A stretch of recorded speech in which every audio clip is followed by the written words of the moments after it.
edibin hürmetine ya Rabbi ya Rabbel alemin rahmetini yağmurunu bizden esirgeme. İsmi azamın hürmetine sevdiğin, razı olduğun neler varsa, kimler varsa ya Rabbi onların hürmetine rahmetini yağmurunu bizden esirgeme.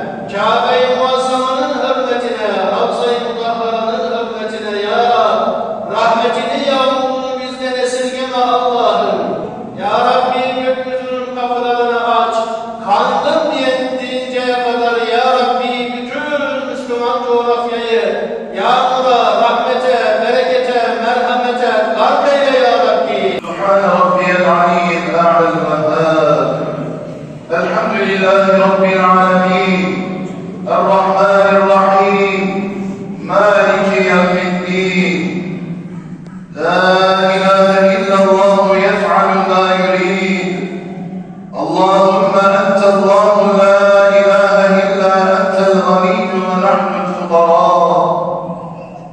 Allahümme enzil aleyna'l gayse vec'al ma enzelte lana quwweten ve belâgan ilâ hîn.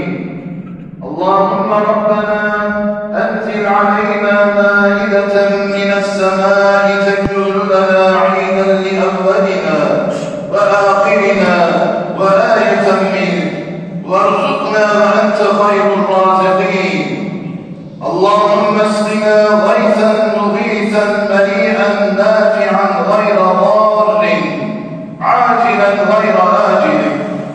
اللهم اسقنا اللهم اسقنا اللهم اسقنا. Susuzluk ve kuraklıkla imtihandayız. Gönüllerimizi ve ellerimizi açtık. Sana yalvarıyoruz ya Rabbi. Duaların kabul olduğu icabet vaktinde huzurunda niyazdayız. Hamdımızı, şükrümüzü, duamızı sana arz ediyoruz. Kabul eyle Allah'ım. Rahmetini, bereketini, lütfunu, keremini, inayetini istiyoruz. Bizlere nasip eyle Allah'ım. İlahi ya Rabbel alemin, bizi lütfunla rızıklandır. Bedenimize ve ruhumuza ferahlık sebebi eyle ve zarardan bizleri ve hekimlerimizi koru ya Rabbi. Allah'ım bize yağmur ver. Allah'ım bize yağmur ver. Allah'ım bize yağmur ver.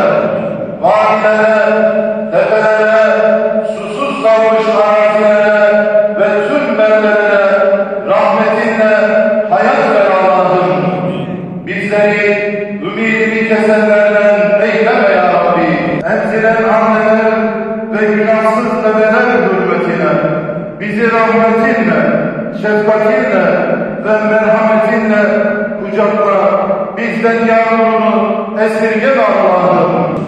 Musibetler karşısında bilincimizi ve direncimizi artır.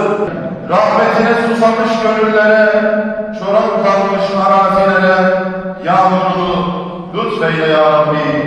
Amin, amin, amin.